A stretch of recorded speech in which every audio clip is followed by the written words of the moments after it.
Howdy. See, if y'all don't know, you're supposed to say howdy back. That's an A&M thing. No, but thank you, Commissioner. And first of all, I'd like to say it's great to kick off the media days here in the SEC. It's a great honor. And like I say, very excited to be here at Texas A&M and very excited to be back in the SEC. As some of y'all know, this is the conference in which I cut my teeth on. So I understand a lot about it, know a lot about it. But you know, in our short time at A&M, we've been there since December. We've been very busy trying to establish the things and put the culture in place in which we think we have to be successful in this league. As I know, this is as good a league as there is in college football, and we know that you'll be challenged every week. So there's a way in which you have to go about things and a process in which things have to be done to get the results in which you need. And there's no shortcut because, like I say, whatever you don't, the I you don't dot, the T you don't cross gets exposed in this league very quickly. And it's a very physical league. It's a very tough league, a very demanding league, very competitive league. And when you're a competitor, that's what you want to be a part of. I'm very blessed to be here, thankful to be here, and got a lot of challenges coming up, but I think our kids have done a great job. I'm very pleased with the off season our staff and our strength and conditioning staff and our coaching staff have done with our players. I thought spring went very well. I thought we got a lot of things established, and like I say, you never have enough time in spring, especially in your first one. And the second half of spring, I thought we did things in a much more efficient manner, and wish we had about 15 more days, but that's just the way it goes. You don't get to do it that way. But then I think our summer strength conditioning program has been excellent. Our kids, if you'll see it, are in excellent shape, and reports are getting back from our strength conditioning coach has been excellent. The meetings which we were allowed to have and the short meetings we were allowed to have with them have been excellent. The guys are really starting to grasp what we want to do and how we want to do it, and looking forward to the challenges because, like I say, we got a very challenging schedule, got a great season coming up, and but looking forward to it. And like I say, it's going to be that way every year you're in the SEC. So, anybody questions? Thank you, Coach Fisher. If you have a question, please raise your hand. We have Victoria, Amanda, and Jean Louise that can bring a microphone along the aisle. Please stand and give your name and affiliation, please.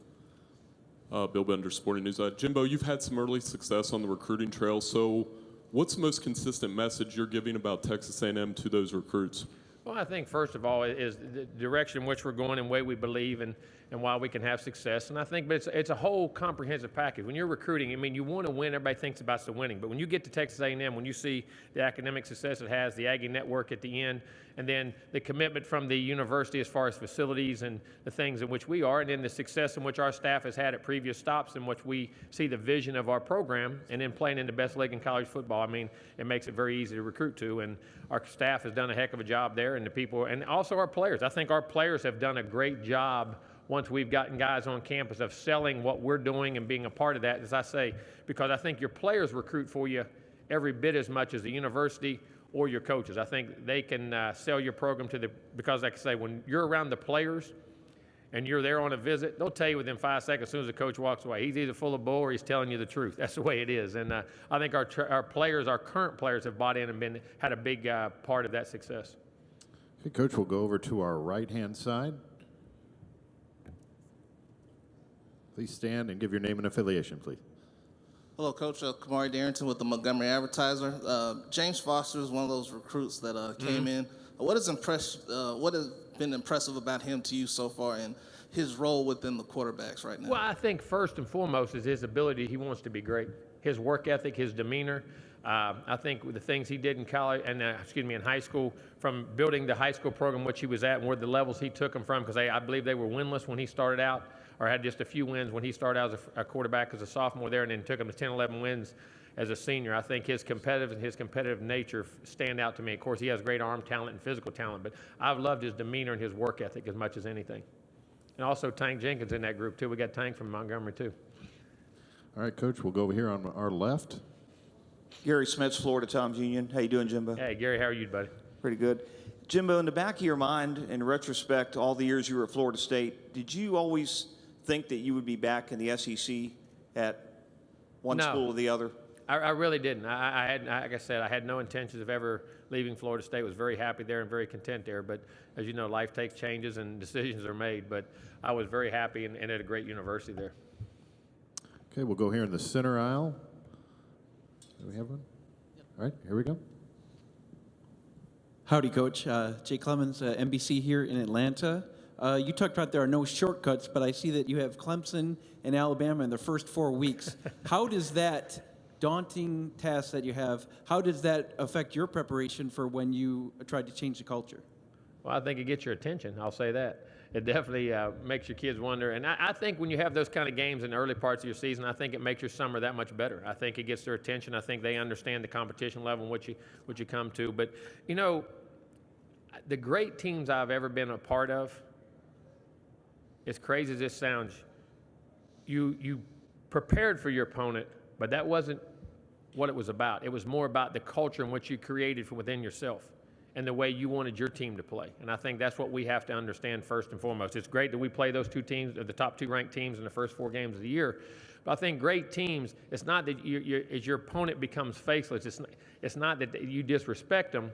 It's this that you understand how you want to prepare. And I think I'm hoping that that's the way our kids go about it. It doesn't matter because, you know, when you play those two, it doesn't matter when you go play LSU and you go play Auburn, you go play Mississippi State, you go play Georgia, you go play Florida, you go play Ole Miss, you go play Arkansas. I mean, whoever you're going to play in this league, it's going to be that way, the venues and the competition level. So hopefully it's about us getting ourselves ready to compete against everybody all year long. Coach, we'll go down front here in the front row. Ron? Yeah, Ron Higgins, Nickel.com, Times-Picayune. Jimbo, you were, over the years, various schools came after you to coach. Besides length of contract or money, what elements did you always look for in considering a school? I mean, what has to be in place for you to finally sway you to go somewhere? Well, I think first and foremost, I think, as I've said before, the administration had a big part of it. My relationship with Scott Woodward in the past, knowing Scott and what he brought to the table. And like I said, we were at LSU together many, many years ago, and there was a lot of changes that had to be made there at that time, and he was a big part of that and understood the things that has to be done. And I think it's very important. You can coach and you can have players, but if your administration doesn't see, not that the one that the past president didn't, it did. We had great administration in Florida State, I'm not saying that, but his relationship was also one that I knew I could trust when you're making a change. When you're in such a good situation, if you're going to make a change, has to be something that you know is credible and someone you've maybe worked with in the past or you know has the same vision in which you have, and I think that had a big part of it. And then you start researching the history of A&M and about first you have a tremendous recruiting base, then you have an unbelievable academic institution, then you're able to take care of kids afterwards with the Aggie network and the job placement programs and the things that go on.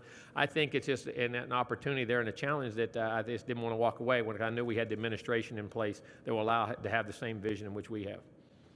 Coach, we'll go back over to our right on the far aisle. Brent Swarneman, Houston Chronicle. Your first head coaching job, you transitioned within the program.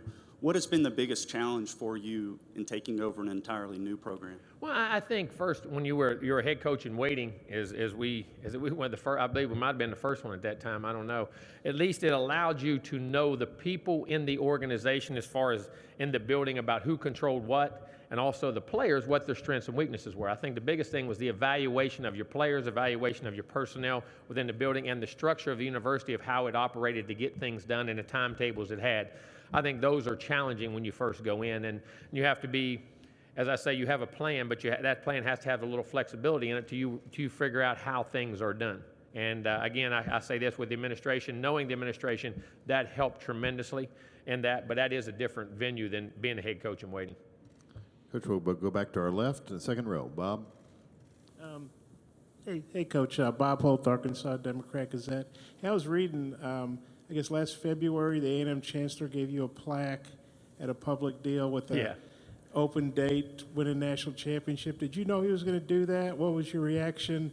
And does that put even more pressure on what's obviously a pretty pressurized job anyway? Well, people are never going to put more pressure on me than I put on myself in this business. I mean, this is about dealing with pressure. It's about dealing with that. I thought it was kind of nice. I liked it because it showed he had the same commitment that we did, and I think they also put their actions in place by the things and the programs and the things and the help and support in which they give our university in the athletic world. So I think Chancellor Sharp doing that, there was no problem with that at all. I have a great relationship with him, and matter of fact, a very good relationship with him, and I thought it was kind of nice myself. Hopefully we can fill that in quickly.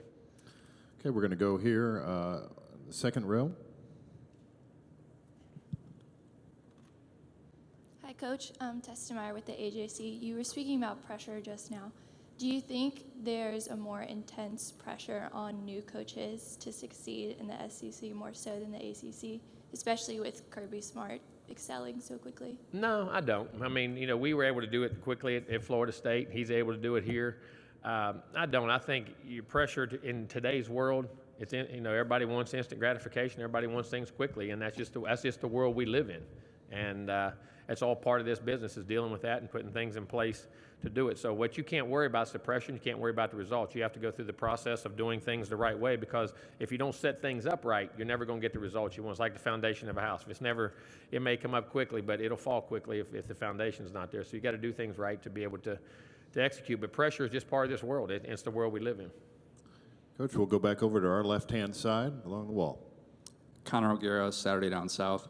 Last year, you said at ACC Media Days that you thought that the ACC was the premier conference in college football. Has your perspective on that changed at all? No, I played in both conferences. I think, I'm going to tell you this, I think the ACC's progression to where it has become in football is because of the SEC. From being in the South and having not just play against, but to recruit against and compete against daily in the way you have to operate your organization. Like I said, where I was at in Florida State, we were surrounded by Florida, by Georgia, by Alabama, by Auburn. That was the closest schools to us, and that's who our big recruiting battles occurred against. We had Clemson and Miami and all those things, but we were surrounded that way. And I think then we excelled, then Clemson's excelled, then Miami's taken off, NC State, Louisville. I think in the South in general, because you're so close, I think it enhanced the ACC's ability to compete and rise its level of ball because of the recruiting competition. And then once you get better players, you play better. And I think the commitment to those universities as far as jobs and the money and the salaries, if you look in that league, they've grown immensely in the last 5 years, 6 years. And I think, the SEC's pressure to stay on top. And once somebody gets on top, like the SEC had the great run of national championships till we were able to break it at Florida State, I think, that was our goal. We had to compete with the SEC. So I think that raised the level of play in the ACC. Okay, we'll go over to our right side coach, about 3/4 of the way back. Hey, Coach. Eric Jackson, Lake City reporter. Hello. Hey, Vance Joseph, the Broncos coach, he's been saying Trey Marshall has been really impressive through camp. Just if he is able to make that final roster, what kind of player do you think Denver's getting? Let me tell you something now. Trey Marshall's a guy now, when you put pads on, he loves football. I'm going to tell you this now. He doesn't like contact. He loves it. He seeks it out. He's the guy who truly is committed to football. He plays it. That's just the Lake City way. Those kids in Lake City just grow up that way. They're hard. They're tough. Football means a lot. Physical. Trey was a guy who would do everything in his power to be successful, give his every ounce of effort, toughness, the things that we tried to embody there in our program. And I'm very happy. And you'll get a tremendous special teams player. You'll get a guy that's very physical, can tackle, can cover, can play. And I hope he does make it, because I thought he would. I thought he'd actually get drafted before that, but he got in a great situation and will hopefully do well. I'm proud of him, and he was a heck of a player for us. Okay, Coach, we'll go down the center aisle or just to the right. He's all right. Right there. Jimbo Joe Goodman with AL.com. What's your timetable for winning a national championship at Texas A&M, and what are some of the unique challenges that you found being a Texas school in the SEC? Well, I think your timetable is as quick as you can put things in place and everyone buys into what you're trying to do. You have a timetable. Your timetable is now. You want to win one. You want to win immediately, and that's your place. But is that realistic? I don't know. Could it be? Yes. But it could it not be? Yes. It's all about the process of putting things in place, because you want to build the program the right way up and get kids to understand and buy in. But I'll say this, our attitude of our players has been tremendous. I've been very proud of that. They've come in, there's a lot of change. We do things differently. Not that the other side was right, just a philosophical difference, and the way they've handled it's been tremendous. So, you don't ever know. We went to Auburn that year in 1993, and Alabama was defending national champs in 92, and they come off a 5-6 team. We went undefeated. So it can happen quickly. At LSU, it took 3 or 4 years. At Florida State, it took us, I think, 4 years to do it. I don't know. Could it be? You don't ever put a timetable on things, because you can't judge people. You don't know how each guy is going to respond and what's going to happen in the chemistry unit, the camaraderie unit, and your coaching staff. So hopefully we're going to do it as quickly as we possibly can. Coach, we'll go to the back right. Mike? Mike Bianchi, Orlando Sentinel. Hey, Coach, Mike. Coach, obviously you meant a lot to Florida State. In hindsight, how do you look back on your years there? Any regrets about how it ended? And did it end because of commitment? No, listen, Florida State is a tremendous place. I have unbelievable memories. Like I said, I grew up loving them around the Bowden family. Coach Bowden had taken me in a long time ago. I played for Terry and Jeff and all that. So I have unbelievable memories of Florida State. I have great respect for them. I think they'll have a tremendous year this year. I think the program's in a great situation. I think they'll do very well. And in my time there, I mean, when you leave, is there ever a good way to leave? I mean, you try to do it the best you can. I mean, wish you could have finished out the season. I mean, but that's just the circumstances it came about. But like I said, I had no intentions of ever leaving there. And, it was very emotional, very tight to those players, very to the people in the community, and everyone there was wonderful to me, and I have nothing but respect and admiration for everything they do and wish them nothing but the best in the future. And it's a tremendous place. It is. It really is. Hey, Coach, we'll go right down front here on the left. Tom? Hey, Coach. Tom Murphy, Arkansas Democrat Gazette. The rate of turnover in the SEC West for coaches has been on the rise in the last decade or so. And there's been a lot of national championships in that division since '07. Can you talk about going head-to-head with your former boss, Nick, and just competing in the SEC West? Well, I think the SEC, I mean, that's what I grew up in. Auburn, when I was at Auburn for 6 and LSU for 7. And, I mean, it was every week is for the national championship because the teams you play have the capabilities of being there. And whoever can survive that gauntlet of games and come out of there is going to compete, and whoever wins the SEC has a chance to win a national championship. You can play with anybody in the country. And I think the biggest thing about it is understanding, like I said before, the toughness, the effort, the discipline, the pride, the grit you have as a team, and your ability to compete and understand that it's going to be physical. It's going to be tough. I'm not going to be good. I'm going to be hurt. I'm going to be banged. I'm going to be bruised. And going into the venues you do on the road and the travel and just the physicality of the league, you have to understand that and embrace it and run with it and take pride in coming through that gauntlet of games to be there. And like I say, I don't think there's the regular season schedule of that league is second to none. And I know I lived it for 13 years. I understand what it's like. I understand the way your players are on Monday and Tuesday after those games and getting ready because you think, well, I just played that big game. You look at, well, that's a big game. That's a big game. And they're all big games, the coaches, but all these teams have talent. I mean, that's why there's so many guys in the NFL. That's why there's so many all-pros. That's why there's so many rookies of the year. I mean, you go down the list of everything you have, and it's a great challenge. And as a competitor, as a coach, you love that. People say, well, if you're a competitor, why would you run from it? Why don't you go find out? And that's what we're going to do. Coach, we'll go all the way to the back, just under the goalpost. Coach Drew DeArmond, WZZN Radio. You've had a lot of success developing quarterbacks in your career, and now what do you look for when you're evaluating the position, and how does that transition to the battle between Kellen Mond and Nick Starkel? No, that's a great question. I think people say, well, what makes a great quarterback? Well, I don't think it's any one thing. I think it's a combination of things, and some guys have different things than others, and I think it's finding out what each guy's strengths are and featuring those. But first and foremost, I think he has to have a certain level of arm talent. You have to have a certain level of ability to throw the football. And then there's got to be an unbelievable competitive nature in you. I think there's got to be a toughness in you, and I believe this, and I know people say I'm crazy. If your quarterback's not as tough as guys you got on your team's not going to be tough. That's the only position in the world you got to stand there and let 310-pound guys run at you. You don't get to hit them back. You got to stand there and take shots and get hit and consistently do things. And when that quarterback's tough and he's competitive and they know he can make the plays, to me, it energizes your defense because they know if they can get the ball back to him one more time, he can play. He'll win the game on offense. They're going to block longer. They're going to make catches. They're going to do the things you got to do. But I've been blessed to be around some phenomenal athletes. I really have, and more importantly, phenomenal competitors. I think when you get right down to it, they all had certain level of arm talent, but I don't think I ever coached one of them that wasn't a tough guy. I mean, extremely tough and competitive. And when it gets right down to it, and then we featured off of that how they processed information and what their strengths and weaknesses were. We tried to feature is how we called plays and the multitude of our offense. But I've been blessed to have a great deal of guys that have, as I say, laid it on the line to be successful. Coach, we'll go over to the right side. One now. Olin Buchanan, Texas. Coach, you had said, I saw a story, I guess a couple of months ago, that you agreed with some of the critics that Texas A&M was soft last year. I wonder, can you tell us what you saw or did not see? I didn't say, I just said we're going to play tough. How they played, I have no idea. I have no idea, and again, did not refer to anything back. And it's hard a way a coach plays his team, until you understand and been in his shoes and understand that team, I think it's very hard to say anything about him. I just say we have to play with great toughness. We have to play with tremendous physicality. I think the teams in this league that win, the teams that win national championships, and the success we had at Florida State, that's how we played. I think there's got to be a certain level of physical. You got to be able to run the football in this league. You got to be able to stop the run. But you got to be able to create big plays. You have to be tough and skilled. Because you're tough don't mean you can't be skilled, and because you're skilled don't mean you can't be tough. I think there's a great combination there to be able to learn and be able to do that. But I think the offensive defensive lines, if you ever watch in this league, the guys that can control them are the guys who win. And then you got to go from there in what you do. But we have to play that way. And when I was in this league and we had success is when we had physical, tough teams. When I was at Florida State and we had tremendous success because we had tough physical teams. And I think it's just we get so caught up now in all the spread stuff and going fast and doing all this. You still have pads on. You still got to tackle. You still got to block. You still have to be physical in how you run routes and how you catch balls and how you just do everything. And I just think there's a toughness factor that you have to have in a level that we have to get to.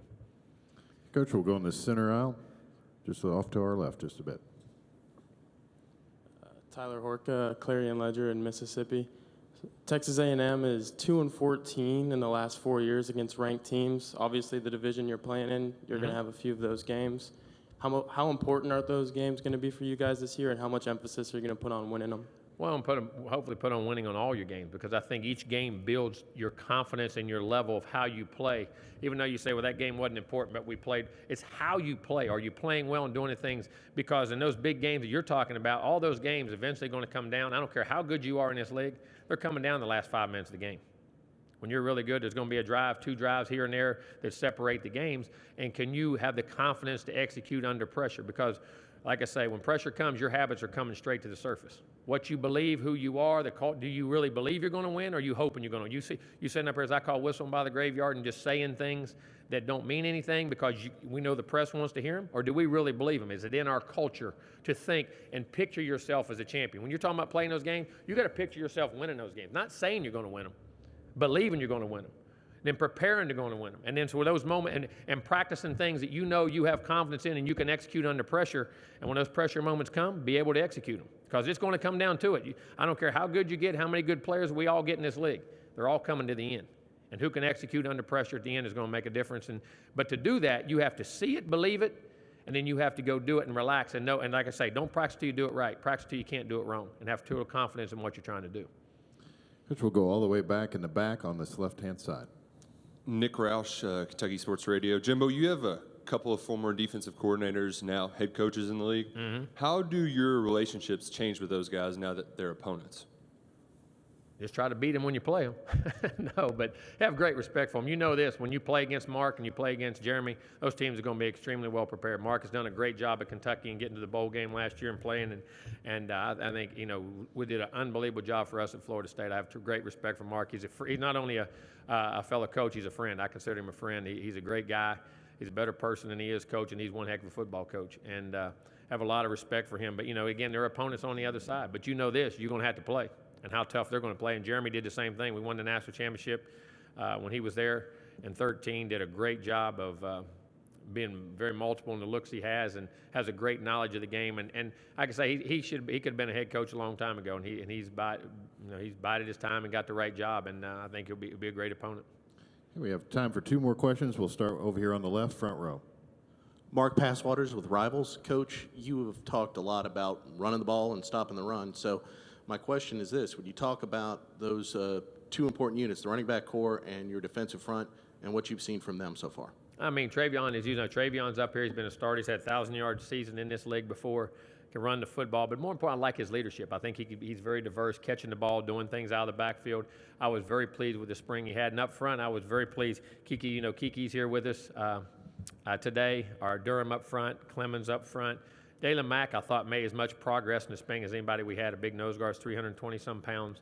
You got Peavy coming back, Rogers in there, Diallo's a junior college guy coming in, Brown, Wright. I mean, there's a Wilson. There's a great group of guys that are mixing in that group, and the guys that put their hand in the dirt in this league on the other side make a difference. And I think that's what separates this league from every other league in football. I think the defensive linemen across the board that everyone has, and you have to be dominant in those areas. And I'm pleased with their progress. Of course, we're not where we want to be, but at the same time, we have the potential to be. And I like the work ethic in the summer they had, so I'm really anxious to see how the fall comes.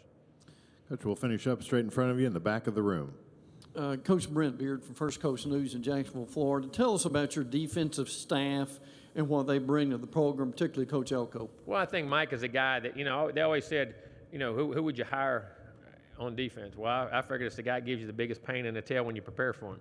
And Mike always did that. He was a pain in your rear end when you had to go prepare for him because he did a multitude of things while he was at Wake Forest, and playing the run, playing the pass, was very understood how to play the run up front, understood the physicality part of the game. Coach is very tough and physical, but was very diverse in the back end, which I think causes quarterbacks problems. And also in your running game, how he's fit in the game, how he fits with his extra defender to get the guy in the box and what he does, I think is critical in today's time, because how it exposes your secondary to play action passes and different things can be very tough, and I think Mike does that as well as anybody. I think Terry Price is a guy that's been in this league forever. He was at Auburn for all those years. I went against Terry for a long time when he was at Auburn.